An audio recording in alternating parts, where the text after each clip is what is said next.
O'zbekiston Respublikasi Prezidentining 2023-yil 14-iyundagi ma'muriy islohotlar doirasida transport sohasida davlat boshqaruvini samarali tashkil qilish chora-tadbirlari to'g'risidagi farmoniga asosan O'zbekiston Respublikasi Transport vazirligi huzuridagi temir yo'llarda yuk va yo'lovchilar tashish xavfsizligini nazorat qilish inspeksiyasi hamda yo'l qurilish ishlari sifatini nazorat qilish inspeksiyasi negizida Transport vazirligi huzurida transport nazorati inspeksiyasi tashkil etildi.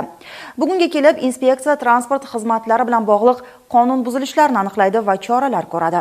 Buxoroda tashkil etilgan press tur davomida bu borada ishlar tahlil qilindi. Dastlabki lavhamiz shu xususda.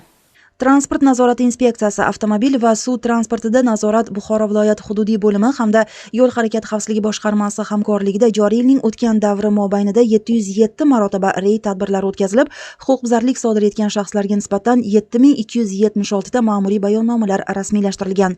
Press tur avvalida ommaviy axborot vositalari vakillariga bu haqda to'liq ma'lumot berib o'tildi. Press tur davomida esa inspeksiya vakillarining bevosita ish jarayonlari kuzatildi. Avvalo aholiga tegishli ruxsatnomalarsiz transport xizmati ko'rsatish bilan shug'ullanayotgan haydovchilar to'xtatilib, ularga tegishli ogohlantirishlar berildi. Bu yerda avtomobil va suv transportini nazorat Buxoro viloyat hududiy bo'lim inspektorlari tomonidan yo'lovchi tashish faoliyati litsenziya asosida tashkil etish nazorat amalga oshirilyapti. Barcha inspektorlar o'sha planshet nimasi bilan ta'minlangan va planshetni qurilmasi bilan to'xtatganda ularga chiqadi. Barcha nimalarga ko'rib, agar litsenziya olgan bo'lsa, tegishli hujjatlari bo'lsa, bemalol faoliyatni davom ettiradi. Mabodo litsenziyasiz faoliyat, ya'ni yo'lovchi tashish faoliyat yuritayotgan bo'lsa, ularga nisbatan belgilangan tartibda ma'muriy bayonnoma rasmiylashtiriladi. Bu kabi faoliyat turi bilan noqonuniy shug'ullanish nafaqat aholiga ko'rsatilayotgan xizmat sifatiga, balki boshqa qonun doirasida faoliyat ko'rsatayotgan tadbirkorlarga ham salbiy ta'sir ko'rsatmoqda. Damas lekin o'zini ichkari kirsa, o'zini damazi bor. Lekin yo'lanishsiz bu yoqqa chiqish uchun bizaga nagruska. Biza damas liniyaga. Shunay.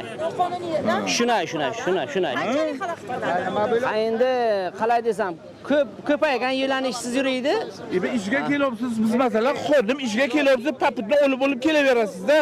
Bitta bilan qoniqmaydi, ikkita, uchta terib ketaveradi oldimizni bizani. Xalaqib beryapti, ha?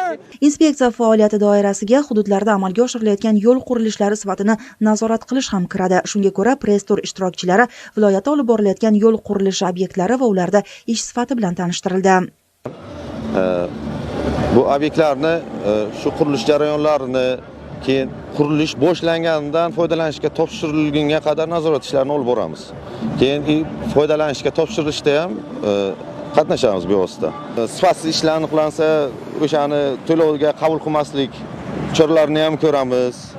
Unaqa ham aniqlaganmiz. Masalan, yil boshidan beri 700 milliondan ziyod sifatsiz ishlar aniqlab, keyin bartaraf ham qildirganmiz muddat berib. Press tur davomida shuningdek qazish va qayta tiklashni nazorat qilish, yo'l o'tkazgichlar holati, og'ir yuk transport vositalarining ruxsat etilgan yo'llardan harakatlanish tartibi, tarozi nazorati bo'yicha ham amalga oshirilayotgan ishlar bilan tanishtirib o'tildi. Jurnalistlarni qiziqtirgan savollarga oydinlik kiritildi.